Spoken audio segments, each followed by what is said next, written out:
Today on Brief History, we take a look at an often forgotten and overlooked king of Britain. Coming up in the shadow of his father, he would be forced to endure a strict childhood, which would ultimately lead him to rebel as he aged. His reign would see outrageous luxury, a disastrous marriage, bloody massacre, and a debaucherously indulgent prince-in-waiting. Join me as I take a brief look at the life and legacy of King George IV of the United Kingdom.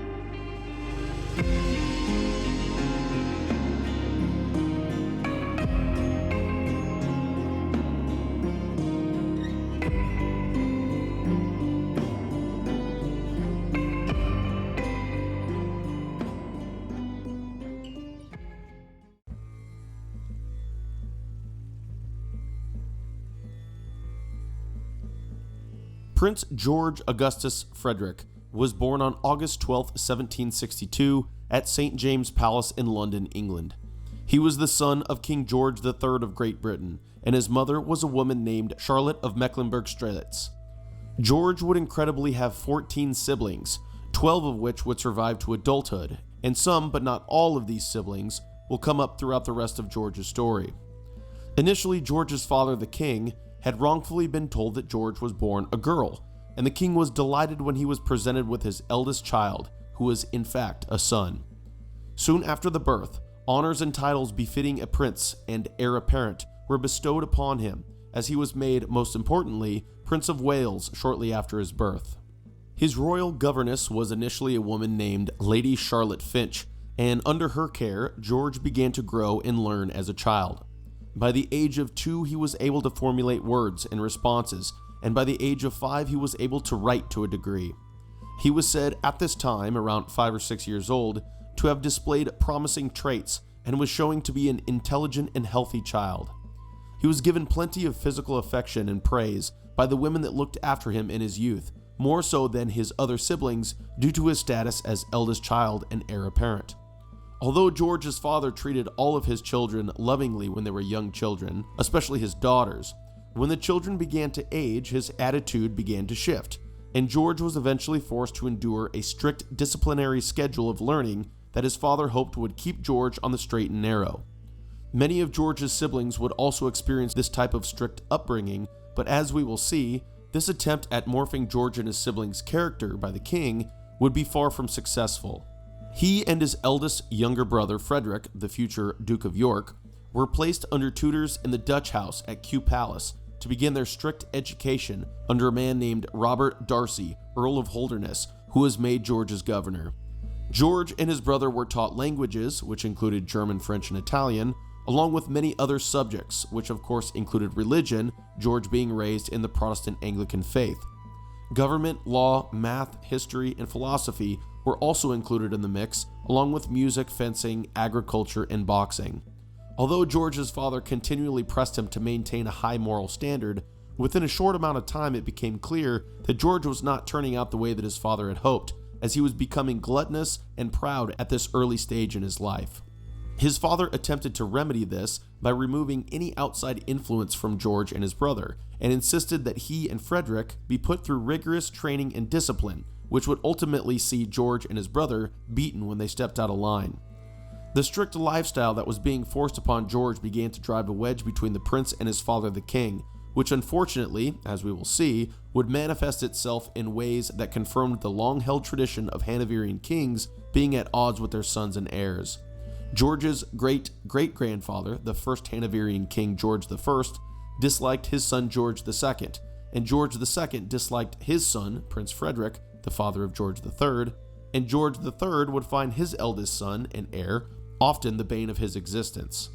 By the age of 16, George was said to have become quite an attractive young man and was said to have been a very affectionate and cheerful individual.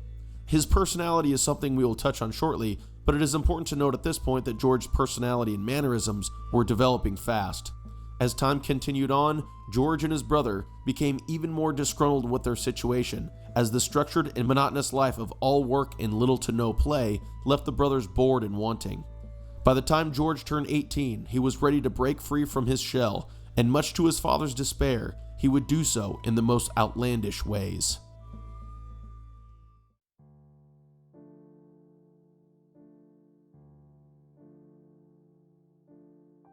During the discussions we are about to get into, it will become apparent the negative aspects of George's personality.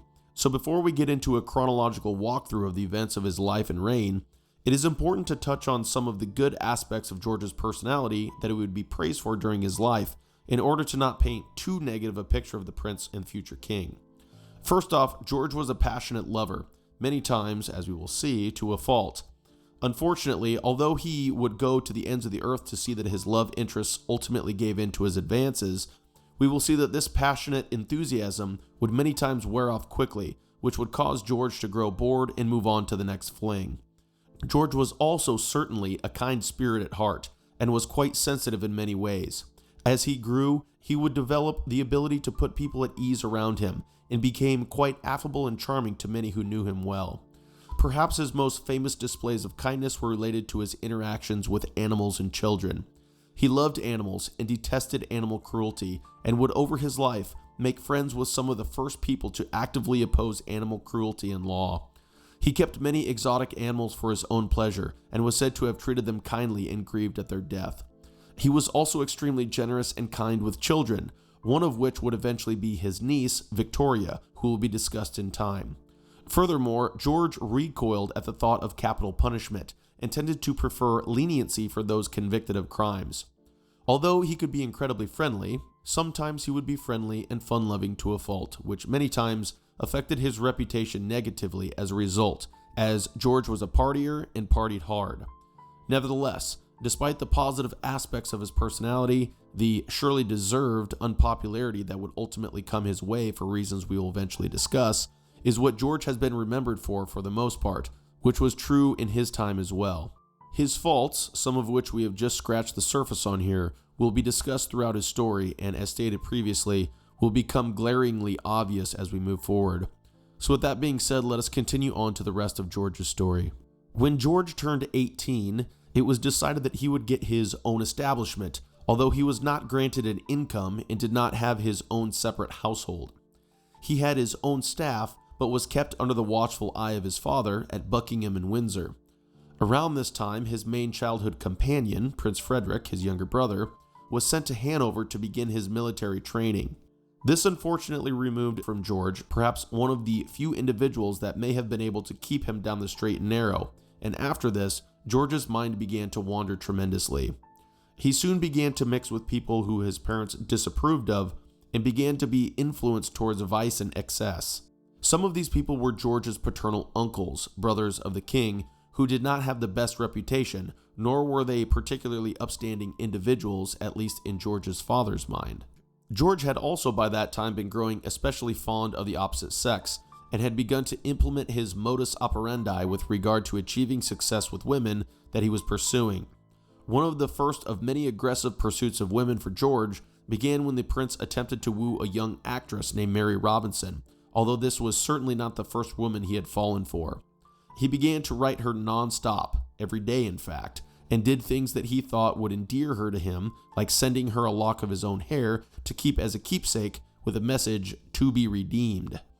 Although Mary proceeded with caution, as she was married, George promised her a great sum of money when he would come of age, and thus Mary quit her job as an actress to be George's mistress. However, after he had had intimate relations with her, the flame soon died out, and within a couple months, George was already looking towards other women. He then attempted to remove himself from her despite the sacrifice she had made for him, and cut off communication with her completely. Luckily for Mary, she still had the letter that George had written, promising a large amount of cash, and so the king was forced to go to his prime minister to ask for money in order to see Mary pensioned off, something that the king was unsurprisingly unhappy about. Although his interactions with regard to Mary Robinson were less than noble, as we will see, this was only the tip of the iceberg, and he would go much further with other women in order to gain their affection. George's problem with Mary Robinson would also be only the first of many letdowns that the king would experience with his eldest son and heir. The Prince of Wales in the 18th century, and for decades prior, had been in many ways an incredibly boring role. There was little for George to do except wait for his father to die so that he could become king, while his brothers were able to go out and serve in the army and navy and attempt to gain glory. George, as the heir, needed to be protected, and so would be refused the option to serve himself, despite his fervent attempts to do so. The age-old saying, "idle hands are the devil's workshop," is a perfect summation of the next chapter of George's life, as things began to take an incredible turn at this point. George was bored and incredibly restless, and blamed his parents for this feeling, especially the king, as his father had limited his income and implemented the strict upbringing that he was forced to endure in his early youth. By 1783, when he reached his majority, the king expected George to act as an heir to the British crown should act, but the king's idea of acceptable behavior for a prince was a far cry from how George would actually carry himself in practice. The unfortunate history between Hanoverian British kings and their heirs was about to reach a fever pitch. Because of his status as Prince of Wales, word of George's actions spread quickly throughout London, and none of what spread did George's reputation any good. He was involved in countless public drunken brawls, escapades with women, and an array of other embarrassing interactions. Despite the king's gripes and attempts to prevent George from attaining an income, he was unsuccessful in preventing George from attaining one, and thus another floodgate of poor decision-making was opened for the prince. George's spending habits would border on insanity. In fact, there have been some in the modern day who have said that George's spending today would be characterized as buying derangement syndrome and treated psychologically. George was hopelessly in over his head when it came to understanding finance, and would over his life rack up such unbelievable debts that Parliament would be forced to pay them, or at least a portion of them, multiple times.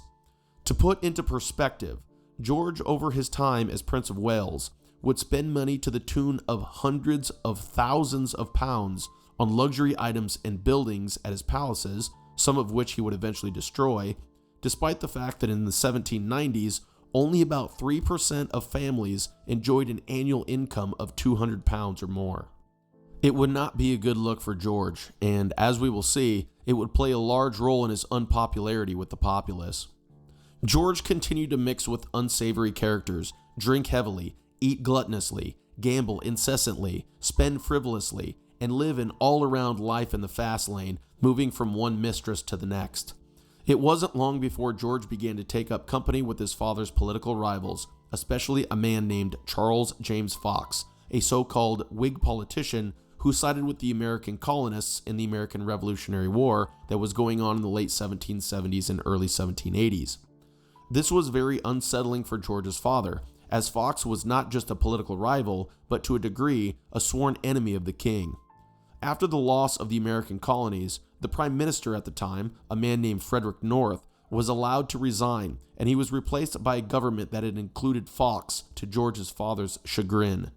However, this government would not last long, as the king was able to throw off the influence of this ministry by appointing a man named William Pitt, known today as William Pitt the Younger, to distinguish him from his famous father with the same name as prime minister. George, however, continued to keep company with Fox and the Whigs, despite the fact that his attitude toward them would shift over time, as we will see.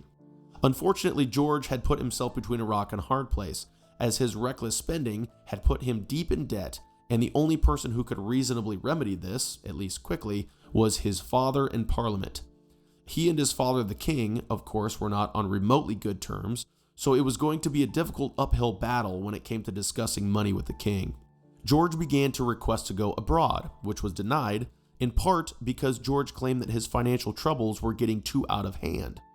However, there was another reason George was looking to travel abroad at this time, and that was due to the fact that he had become enamored with a young woman who would play a major role in his immediate and extended future.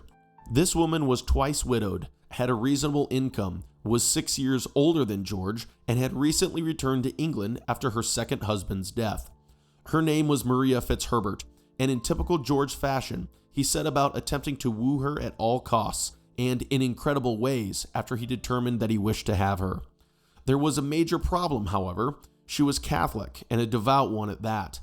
Thus, Maria resisted the prince's advances and refused to become George's mistress, which only exacerbated his desire for her. George was by now used to getting what he wanted, and so Maria rebuffing his advances, of course, would not do. And so George put on an unbelievable show of emotion in order to attempt to win Maria's affections. He would sob uncontrollably, strike his forehead, tear at his hair, drink heavily, talk constantly to his friends and attendants about her, and threaten to kill himself, something that he apparently, as we will see, was more willing to do than one would have thought, or at least this was what he hoped to portray. Because Maria was firmly against being a mistress due to her Roman Catholic faith, the only way to her heart, and her body, was through marriage, and thus, incredibly, George decided that this would be the course of action that he would take. This was a ridiculous thing to even consider, much less attempt to go through with, due to the fact that in that time, marrying a Roman Catholic would bar him from the succession. Furthermore, his father had passed the Royal Marriages Act in Parliament previously that stated by law that no descendant of George II could marry without the consent of the monarch up to a certain age. But given George's now overly dramatic and animated emotional personality and his growing need for immediate gratification, none of this mattered. He would stop at nothing to have his way.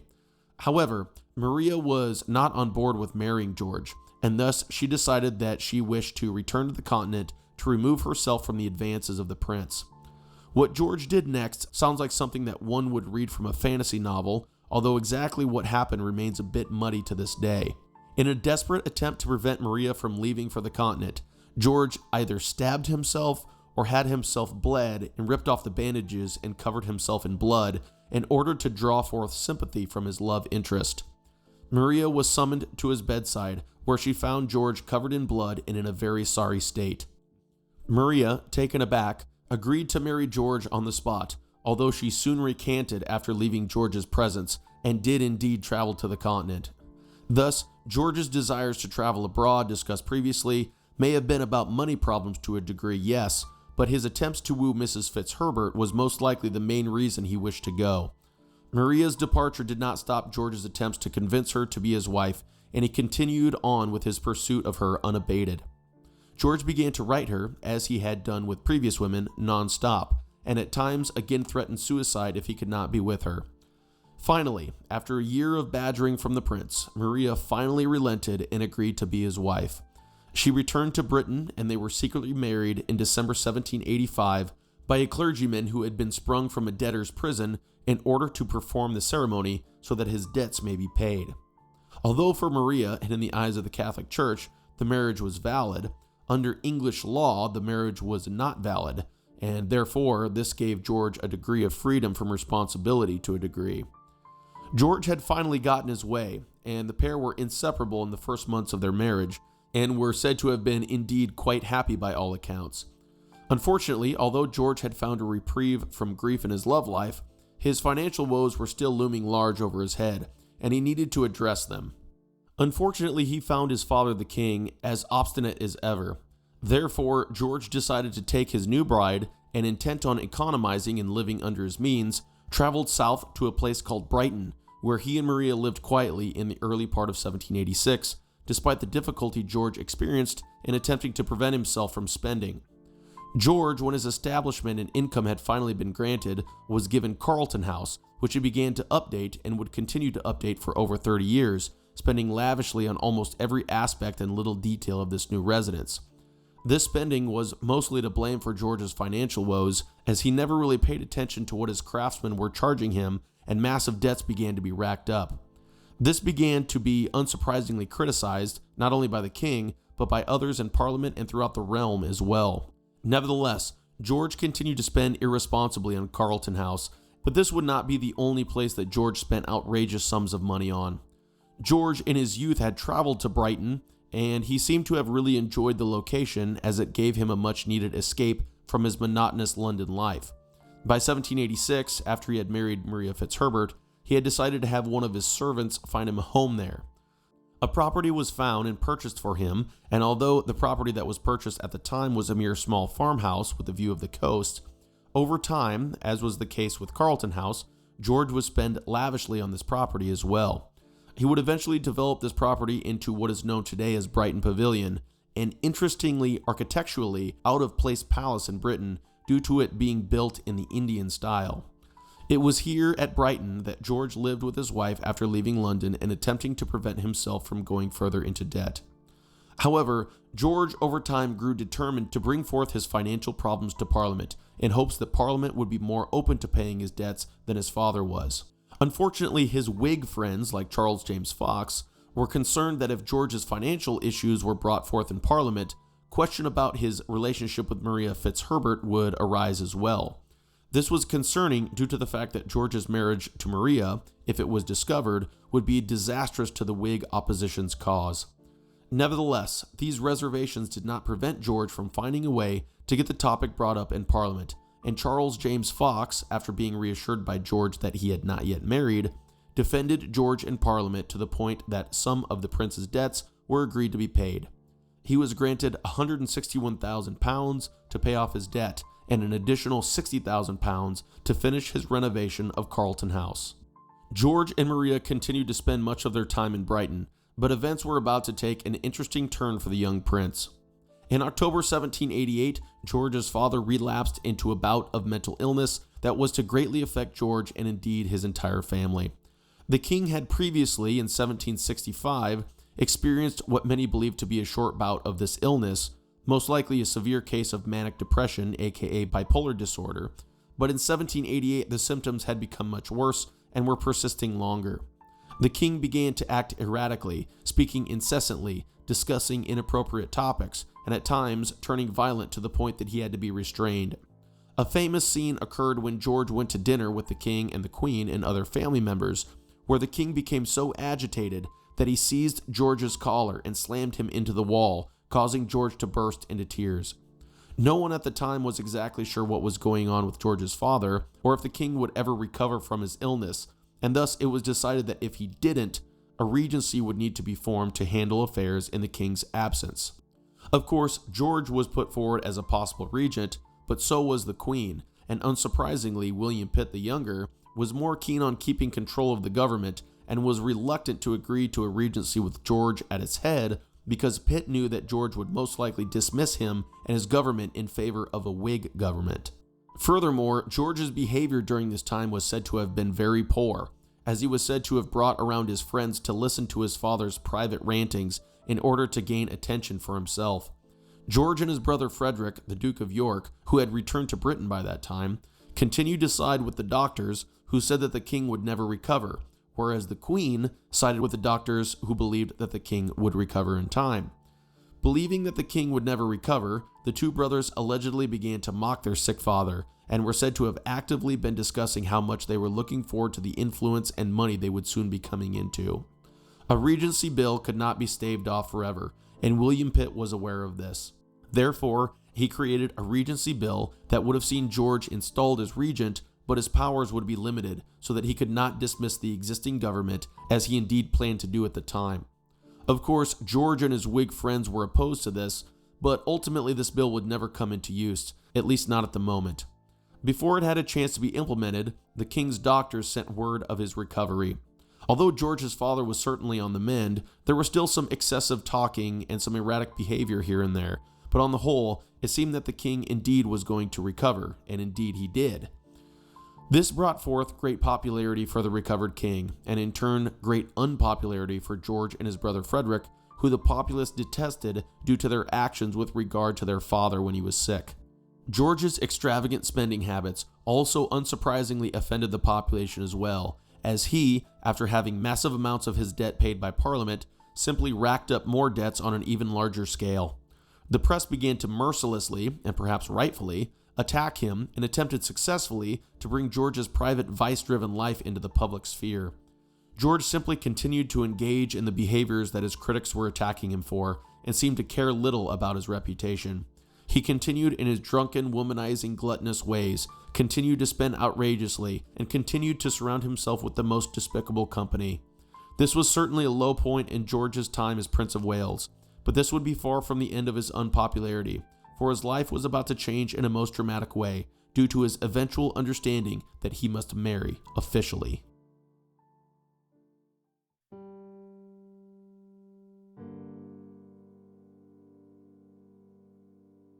George's father's recovery from his bout of mental illness could not have come at a better time, for in May 1789, after the gap between the upper and lower classes continued to widen in France, the so-called French Revolution broke out, which would ultimately see the French King Louis XVI arrested and eventually executed. This was very concerning to the British royal family, as Republican sentiment began to grow throughout the world. Furthermore, the First French Republic declared war on Britain in 1793, bringing Britain into the so-called French Revolutionary Wars. The French Revolutionary Wars, which included the wars of the First and Second Coalition, would bring forth the famous French warrior general Napoleon Bonaparte, who would eventually rise through the ranks and become emperor and inflict great defeats on an allied coalition throughout what would become known as the Napoleonic Wars. The Napoleonic Wars consisted of 7 conflicts, which included the 3rd through the 7th Coalition Wars, the Peninsular War, and the French invasion of Russia. Although initially Napoleon would dominate these conflicts, as time went on, he would find that the coalitions that began to oppose him were becoming more capable of inflicting defeats on his forces, and this, mixed with the disastrous decision to invade Russia, would ultimately see Napoleon defeated, although in 1789, in the early 1790s, this of course was far off in the distance. A man that emerged from these conflicts, more specifically from the Peninsular War, as a great military leader was a man named Arthur Wellesley, who would go on to become the first Duke of Wellington. He will come up later during George's story. Given the events that were taking place throughout the world as the French Revolutionary Wars geared up, George wished more than ever to pursue a military career. This continued to be denied by his father, to George's dismay, although it should be noted that he was made Colonel Commandant of the 10th Regiment of Light Dragoons, which was in essence a ceremonial role. This, of course, kept George in his bored limbo, and thus he continued to act poorly and live in the fast lane. He did, however, change his tune with regard to politics, as he threw off the influence of his Whig friends and began to support William Pitt and the Whigs' political rivals, the Tories. George was now in such a disastrous financial state once again, after racking up his debt to an unbelievable level, around £630,000, that he could no longer find anyone to lend to him, and his creditors were calling their loans due. Therefore, there was really only one way to fix his financial woes at that point, or so he thought, and that was to get married officially. George had been straying further and further from Maria Fitzherbert, as he had had affairs and the two had been arguing often. Although Maria forgave him initially, when it came to her attention that George was growing fond of the Countess of Jersey, Frances Villiers, things changed drastically. George began to completely avoid his wife in favor of Lady Jersey, who attempted to influence her new lover against his wife. She convinced George that the reason for his unpopularity stemmed completely from his marriage to Mrs. Fitzherbert, and that removing her from the picture would bring forth great positive changes in his life. Only too ready to accept this sentiment, George eventually wrote to his wife to inform her that he could never see her again. After George finally decided it was time to get married publicly, he set his sight on making this a reality, but little did he know that this would be a decision that he would regret for the rest of his life. For whatever reason, George hastily, and with no influence from his parents or advisors, decided that he would marry his first cousin, a young woman named Caroline of Brunswick, the daughter of George III's elder sister, Augusta. Why exactly George chose Caroline of all the available Protestant princesses is unclear, but whatever the reason, it would prove to be a disastrous choice. George was only in the marriage game to settle his massive debts and to produce an heir, and took little to no care in determining if the character of his new bride would be compatible with life in England or as his new wife. Caroline did not have a great reputation, and those who had met her agreed that she would not be a good choice for George. The Queen herself was appalled by the choice, as Caroline was said to have been very impulsive, talkative, crass, and lowbrow, something that the British royal family and aristocracy tended to despise. Unfortunately, the envoy that was sent to demand her hand in marriage was not allowed to send any information back to the prince, despite the fact that the envoy knew that the marriage was going to be a disaster. In her meetings with the envoy, Caroline was outspoken and uninhibited, and was regularly stubborn in her opinions, all things that would not bode well for her in royal life in Britain. Nevertheless, things moved forward, and George's suit was accepted. Caroline sailed for Britain in April 1795, landing at Greenwich. When George met Caroline for the first time, he recoiled to the corner of the room and requested that he be given a brandy before leaving Caroline alone, at which point Caroline commented on how fat she thought he was. At dinner, the circus continued, as Caroline embarrassed herself with her inability to understand British etiquette, continuing to speak in a vulgar and sarcastic manner to the horror of many around her. Other than the king, who treated her warmly, almost all around George and the royal family were disgusted with Caroline's behavior. The wedding ceremony took place in April 1795, with George being drunk during the entire service and all through the night. He famously fell into the fireplace in a drunken stupor, where he remained all night before climbing into bed the next morning. Incredibly, despite the horrendous start to this relationship, the pair found a way to do their duty as husband and wife, and it was soon discovered that Caroline was pregnant. In January 1796, George's only recognized legitimate daughter was born, who was named Charlotte. It was good that George and Caroline had been able to produce a child so quickly, due to the fact that the relationship between George and Caroline was already basically over from a physical standpoint. In fact, George's dislike of his wife eventually turned into full-blown hatred, which would be a driving factor behind many of his future decisions, as we will see. Unfortunately for George, Caroline had immense public support, whereas George was still very unpopular. Additionally, George's father refused to consider a separation, despite George insisting that one be granted, and George had lost the majority of his Whig friends due to his about-face politically in the months prior. Furthermore, despite George specifically marrying in order to settle his financial problems, he found that his finances were still strained and that the problem had not been solved. With George in a rocky situation and unhappy with his wife, he decided that he wished to have Maria Fitzherbert back in his life, despite giving her the cold shoulder in the not-so-distant past. He followed his tried and tested method of bombarding her with letters in order to attempt to wear her down. This time, however, he sent a locket with a painted picture of one of his eyes. He was, of course, distraught when she initially ignored his advances, but he threatened to reveal the marriage to his father and the whole world, which caused Maria to reconsider. After getting confirmation from the Pope that the marriage was still technically valid in the eyes of the Catholic Church, Maria returned to George in Britain in the summer of 1800. This ironically would end up being the happiest point in the relationship between the couple, and she and George spent much time in each other's company and traveled to the countryside to visit friends. This, of course, as we will see, would not be the last of the troubles between George and Maria, but for the time being things were all well and good. In the fall of 1800, an interesting sequence of events played out for George and Maria related to a young orphaned child. Maria began to take care of a young toddler named Mary Seymour, nicknamed Minnie, whose mother had left for the continent due to illness and died shortly after returning. Her father had died a few weeks after that, leaving Minnie as an orphan. George and his wife now essentially became the young girl's foster parents and delighted in her presence. George spoiled the little girl and was said to have showed her a great deal of love and kindness. In 1804, some of Minnie's relatives demanded that she be returned to their care due to Minnie's father's will, declaring this to be what he desired. This was greatly distressing to Maria Fitzherbert, who had been caring for the girl for some time and had grown quite fond of her. George claimed that Minnie's mother had explicitly asked him to care for her as if he were her father, and with Maria taking on the care for the girl for some time before the issue resurfaced, they believed that they deserved custody of the young girl. Thus, the issue ultimately came to court. Interestingly, the court sided with Minnie's relatives initially, but after an appeal to the House of Lords, where some creative ways were found around the issue, the girl was allowed to stay with George and Maria. This was aided by some of Minnie's other relatives that had not been part of the proceedings, the Hartfords, who were Minnie's uncle and aunt. They campaigned on George's behalf in order that they themselves could take control of Minnie as long as they were able to do what they felt best for her if they were awarded her custody. After George actively campaigned in the House of Lords to make sure that they found in favor of the Hartfords were awarded custody of Minnie, and they duly passed her care back on to Maria and George.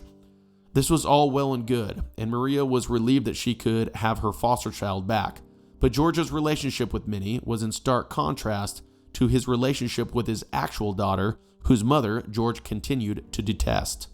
George's daughter, Princess Charlotte, as she grew, exhibited signs of concerning behavior along the lines of her mother's, as she was becoming unpredictable, informal, temperamental, excitable, and prone to outbursts of anger, all things that were unbecoming of a British princess.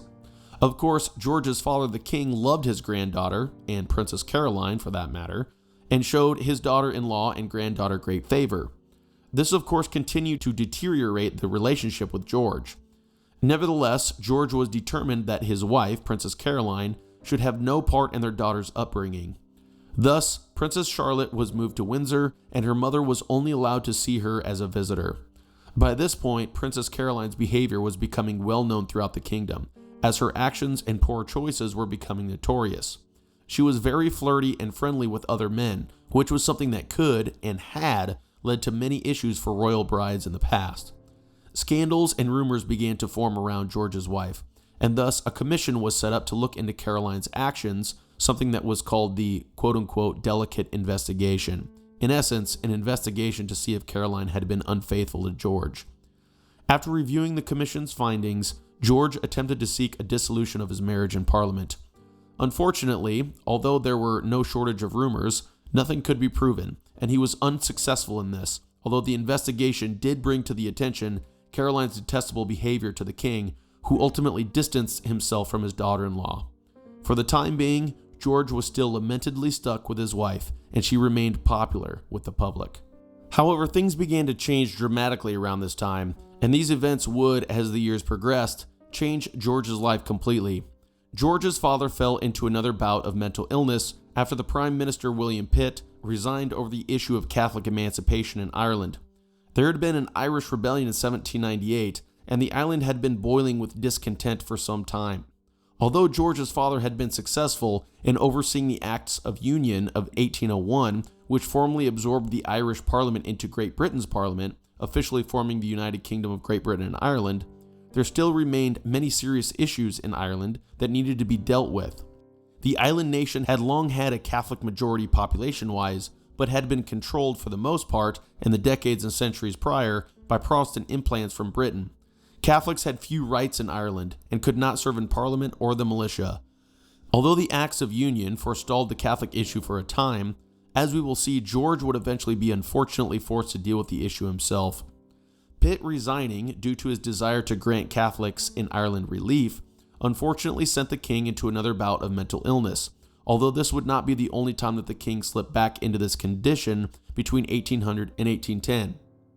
Although he soon recovered, war continued on the continent, which was transitioning from the French Revolutionary Wars to the so-called Napoleonic Wars, where the multiple coalitions, which included Britain, as we discussed previously, were doing what they could to stop the great warrior general Napoleon Bonaparte from controlling Europe.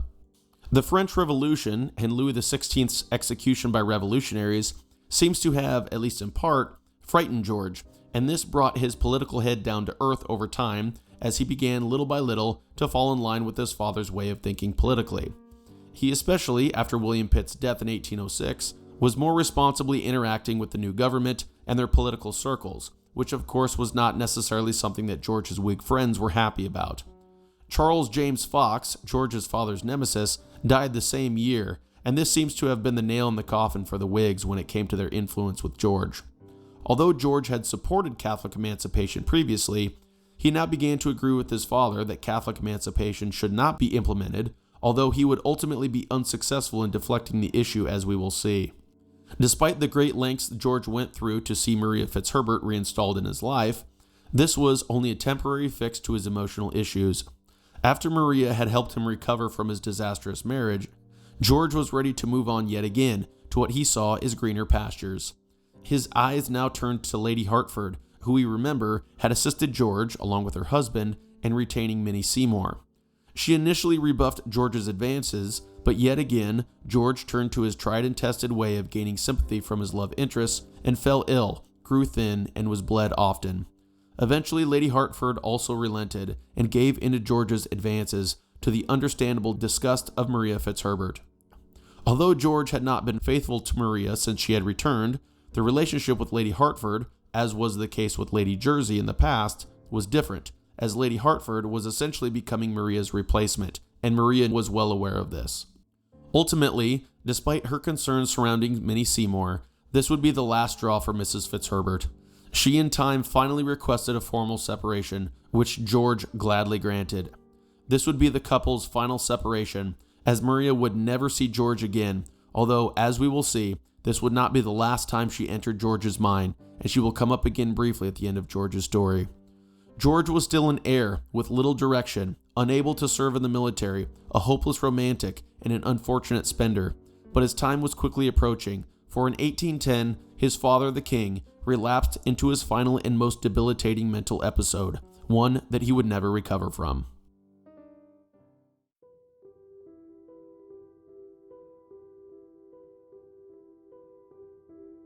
George's relationship with his father, with the exception of a few short bouts of reconciliation, had never been good, but as the king aged, so too did George mature, and by 1810 events took a major turn that would change George's life forever.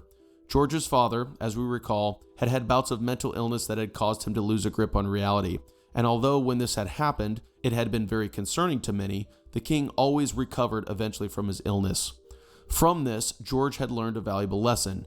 The king could, and up to 1810, did recover every time he relapsed. However, it was often shock or stress that sent the king into his manic depressive episodes, and two events related to George's siblings would send the king into a bout of mental illness that he would never recover from, although no one knew it at the time. One of George's younger brothers, Ernest Augustus, the Duke of Cumberland, was attacked in his sleep and almost assassinated, although he survived, and George's younger sister, Amelia, fell ill with little hope of survival. When word reached the king, he was distraught and began to show the now well-known symptoms that a bout of his mental illness was at hand. Another regency crisis was bubbling under the surface, but this time, George played his cards differently. He did not actively campaign as he did in the past to have his father deemed incapacitated, and remained much more reserved and reclusive, as he had made a promise not to interfere in politics by offending ministers or his mother, the Queen.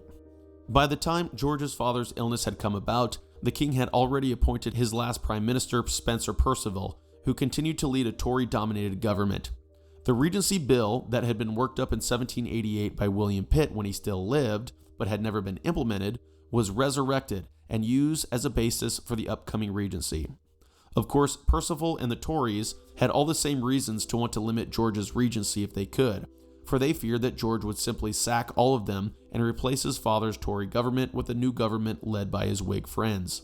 Thus, it was deemed that George's powers as regent would be limited for 12 months, giving the king time to recover. But the political picture had changed dramatically by this point. As we recall, George had been shocked by the French Revolution, and this mixed with his about-face on Catholic emancipation caused his relationship with his Whig friends to deteriorate to a degree. Furthermore, he was now nearing his 50s, and was not the same 20-something-year-old prince that had connived to gain power when the first regency crisis had come about in 1788.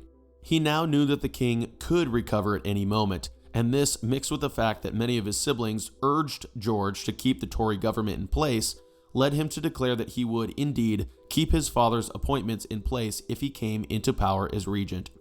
But of course, the king was not going to get better. As time marched on and the days led to months and years, the king continued to fade into obscurity from those around him and from the nation as a whole. He was put away at Windsor, where his family began to visit him less and less, and blindness, dementia, and invalidity slowly carried him away from the world.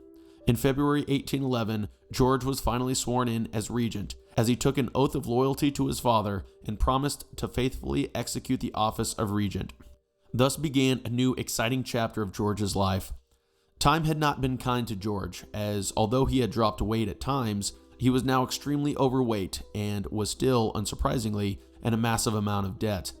The regency kicked off with a bang, or rather a party, and of course George continued to eat and drink in excess, allegedly going through 3 bottles of wine at dinner by himself.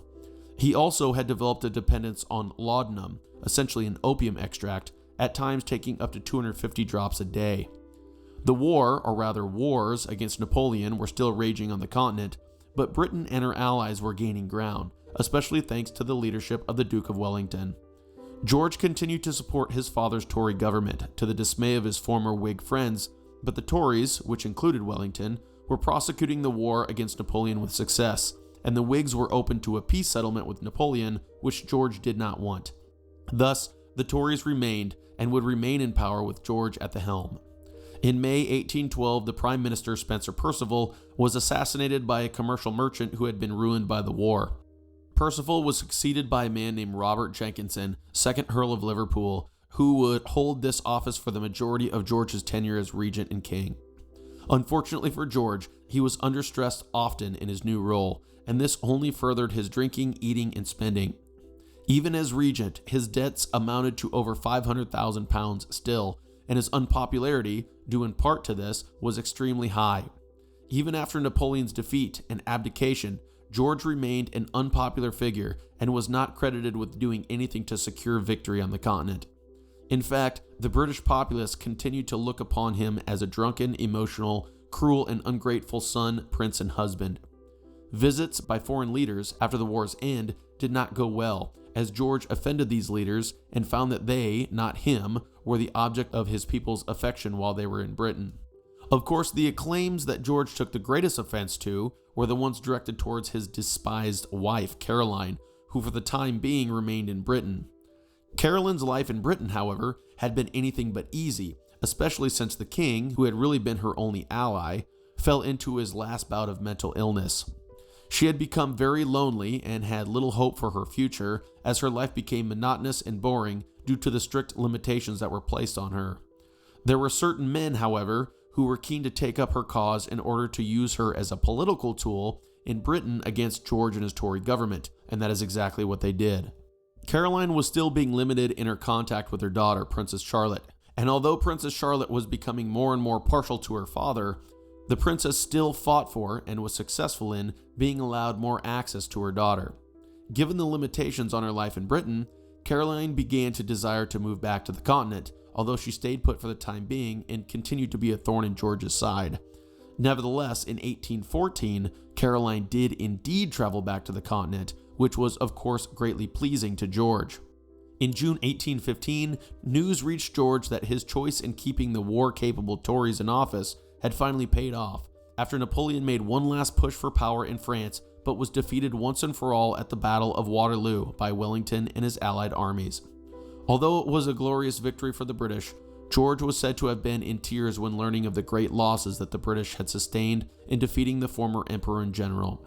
Despite this great victory, George again was not held in any higher esteem within Britain than before, as many still held a grudge against George for his lack of financial responsibility, as he continued to spend lavishly despite the hard times that had befallen the people, and his treatment of his wife, who was now on the continent.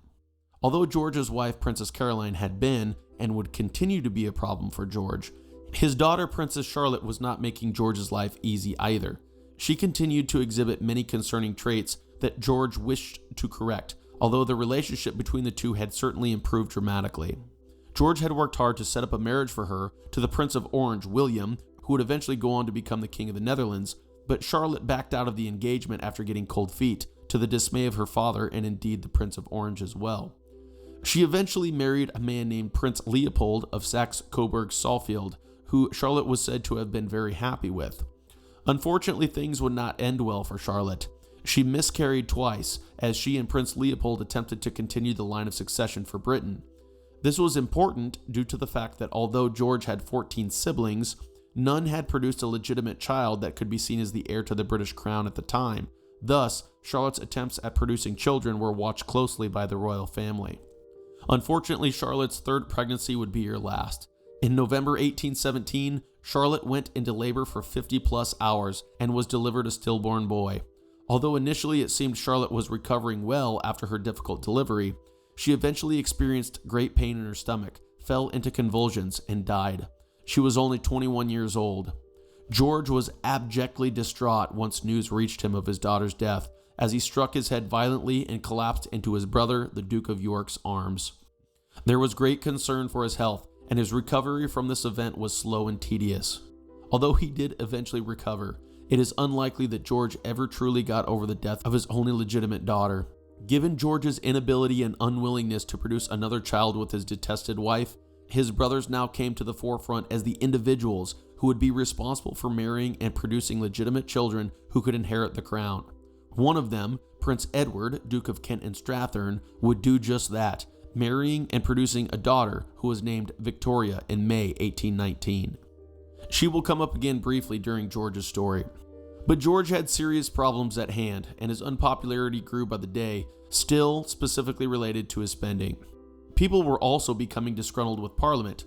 In August 1819, around 50 to 60,000 people gathered at St. Peter's Field at Manchester to voice their demands for parliamentary reform. This was a serious threat, and although the threat of revolution and rioting was certainly nothing new, with the French Revolution still fresh in people's minds, especially parliaments and the cabinets, it was determined that something needed to be done. On August 18, 1819, the so-called Peterloo Massacre took place, where the cavalry was sent into the crowd at St. Peter's Field, killing 18 and injuring 400 to 700 people. The so-called Six Acts followed in Parliament, which aimed to suppress revolutionary meetings and sentiment in the country. George was said to have approved of the action at St. Peter's Field and of the Six Acts, especially after an assassination plot was discovered and thwarted. This, of course, was a great relief to George, but it certainly was not the end of his troubles.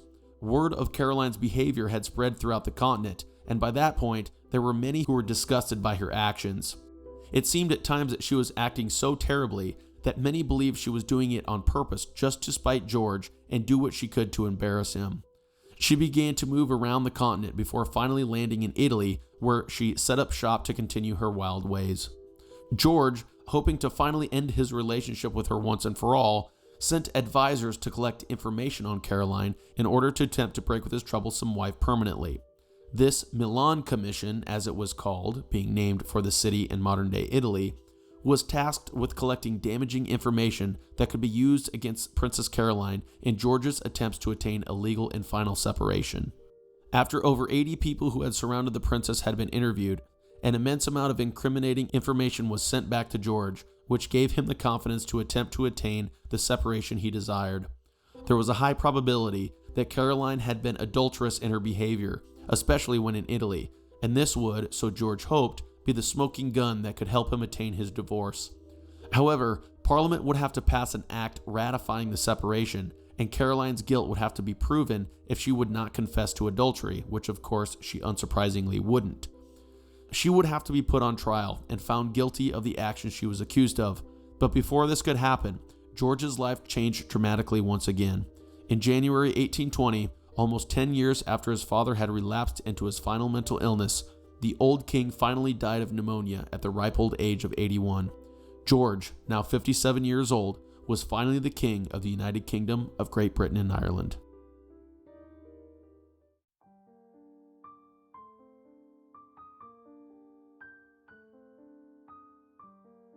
George, now king after the death of his father, fell concerningly ill and was said to have come close to death due to an illness of the lungs.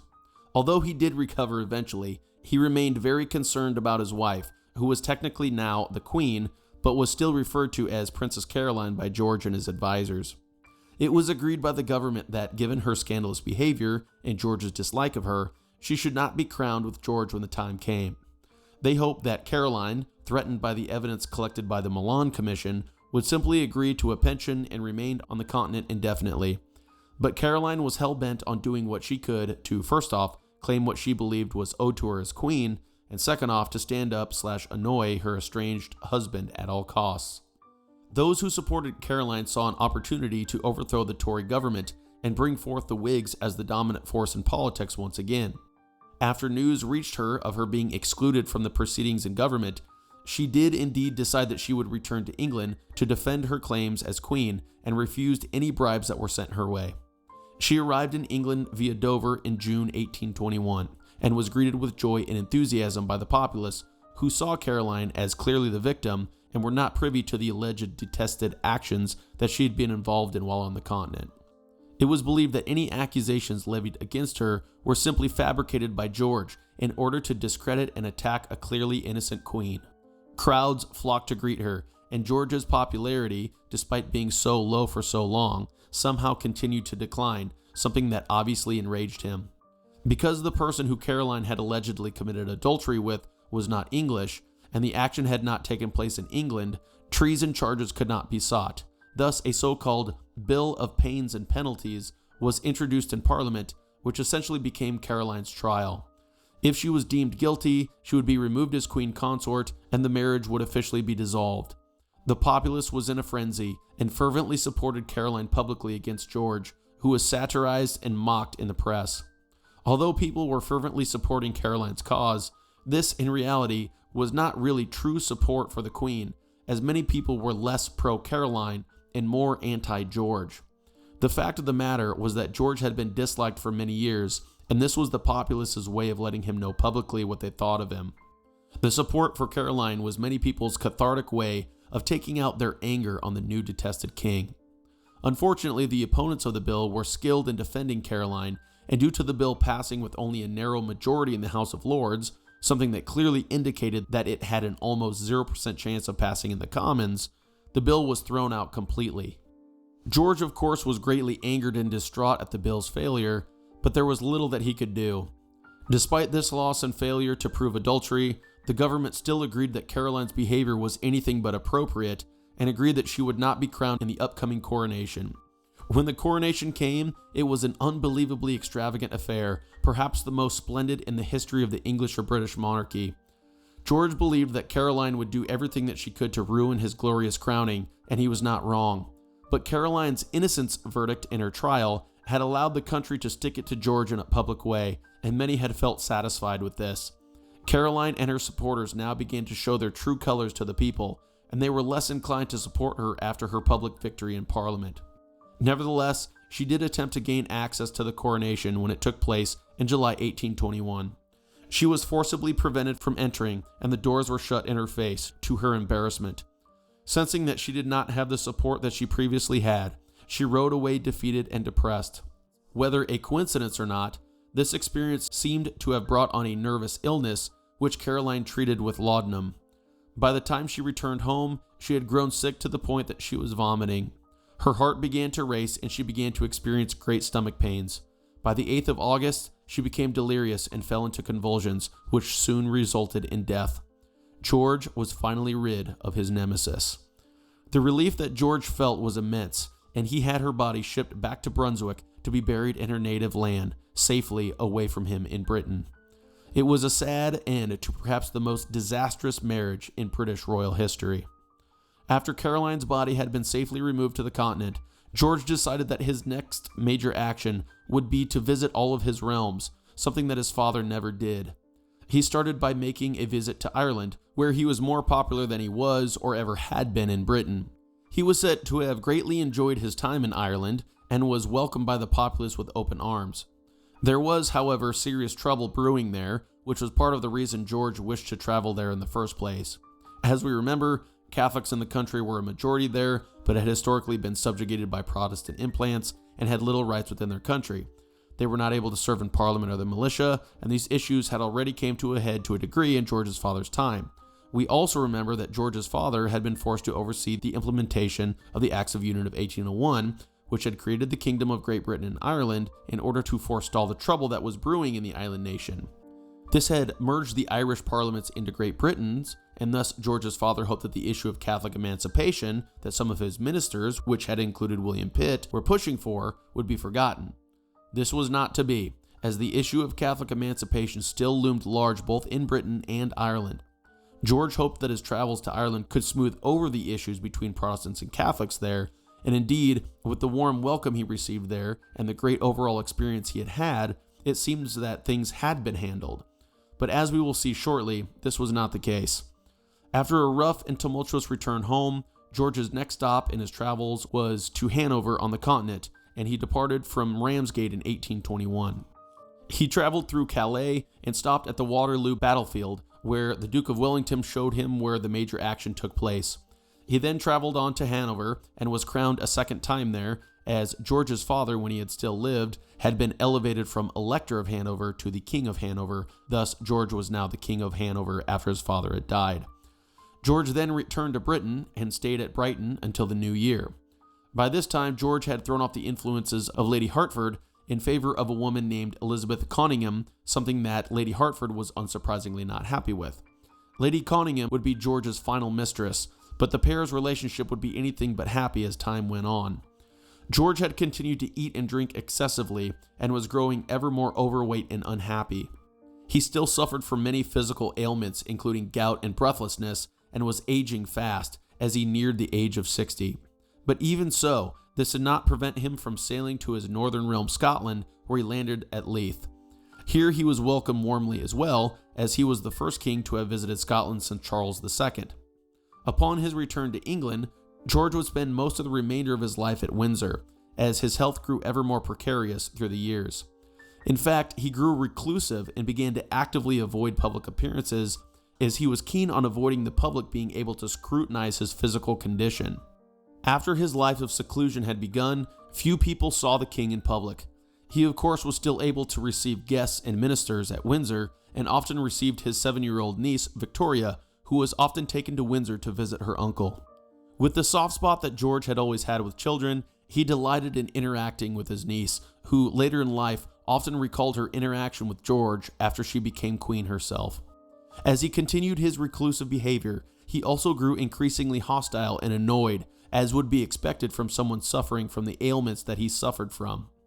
He was also bored as ever, and many times strayed from attending to the work that he had at hand. With the death of George's grandchild and daughter, the heir presumptive was now George's younger brother, Frederick, the Duke of York. However, in 1827, Frederick died without legitimate issue. Thus, the heir became George's next surviving brother, the then Duke of Clarence, William, who had spent much of his youth in the Navy. Although William had multiple illegitimate children, these children of William's could never inherit the throne, and so he also married, as his now deceased younger brother, Prince Edward, Duke of Kent and Strathearn, father of the young Victoria, had done.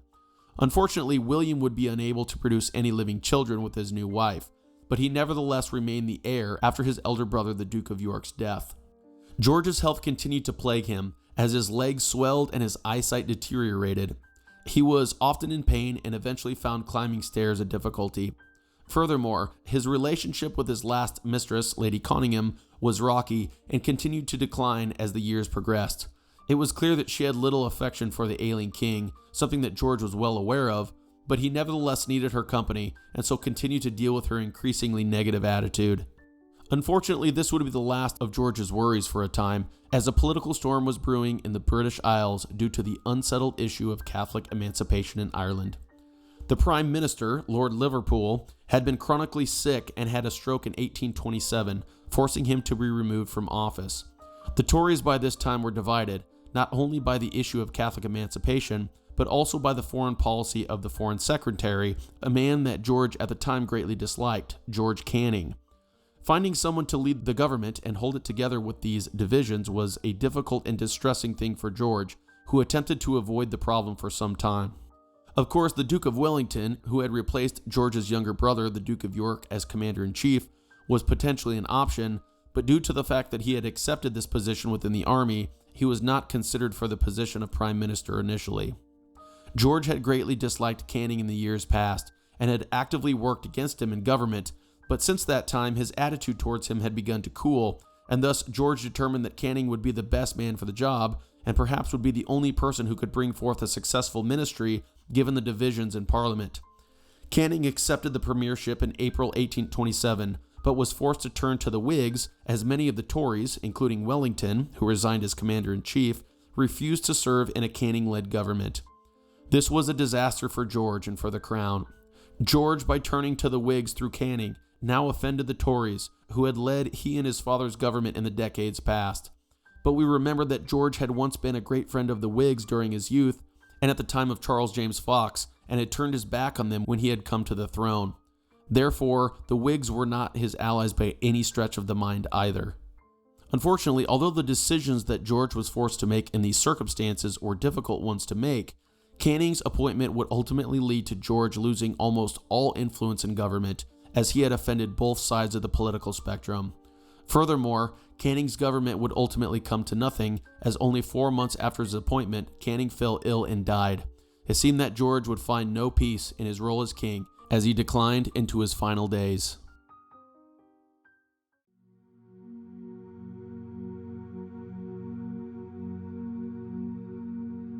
Although George had hoped that his trip to Ireland had smoothed over the issues of Catholic emancipation there, in reality, the issue raged hotter than ever. Now that George's influence fell away with his offending of the Tories, he was, to a degree, at the mercy of the parties. Frederick John Robinson, the Viscount Godric, was appointed as prime minister for a short time, but was unsuccessful in this role, and his ministry collapsed after only a couple months. After this, George was forced to turn to the Duke of Wellington, who was appointed as prime minister in January 1828. Wellington was keen on limiting George's power as much as he possibly could, and this, of course, troubled George, but there was little that he could do about it.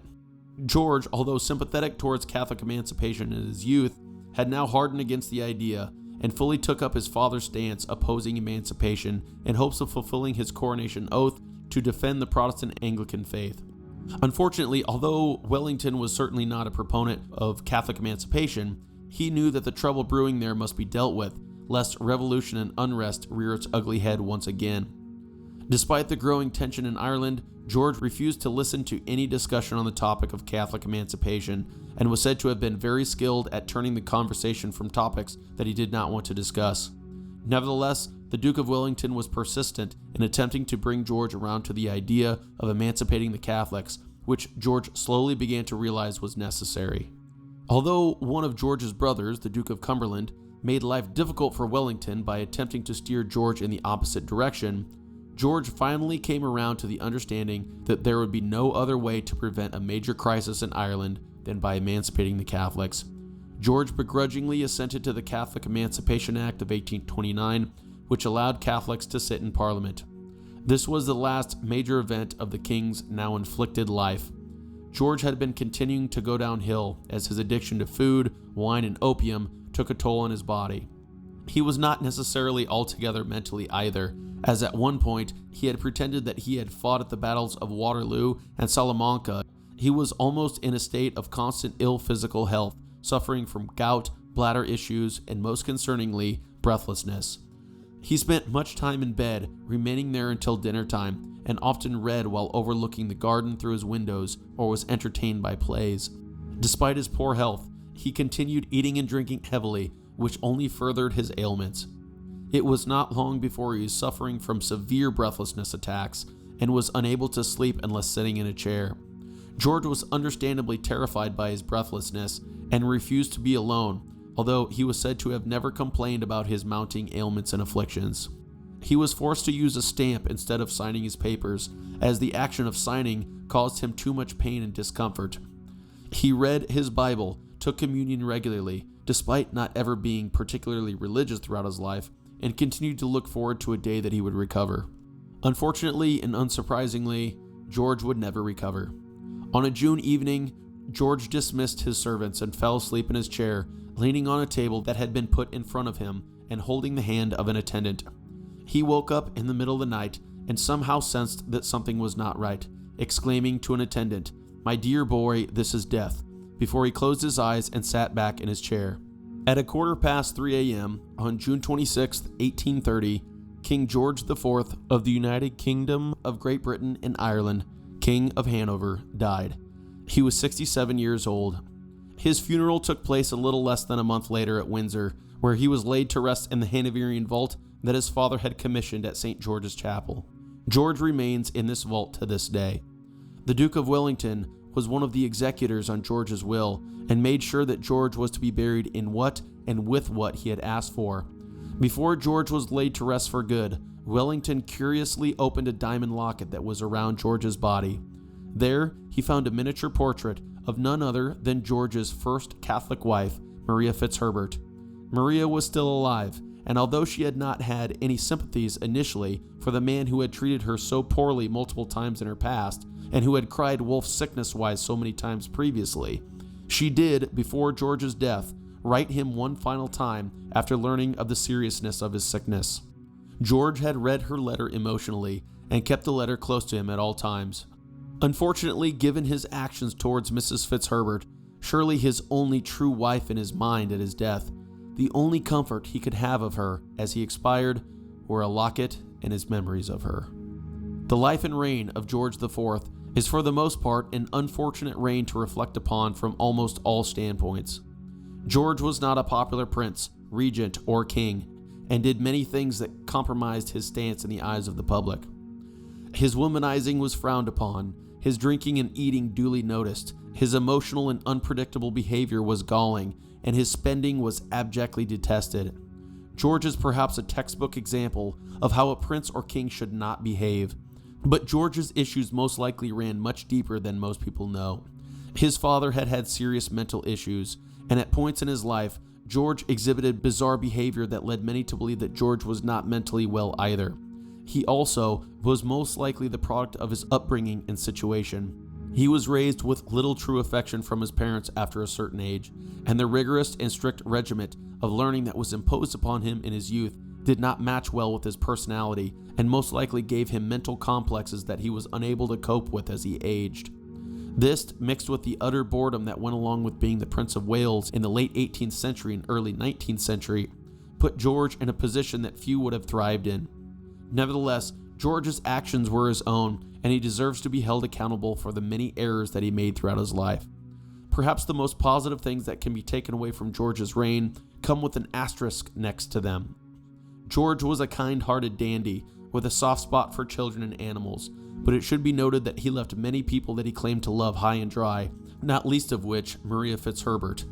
Incredible buildings still exist in Britain to this day that George played a major part in building or renovating, including Windsor, Brighton, and Buckingham, but it need be noted that George spent foolishly and recklessly in order to see these things happen.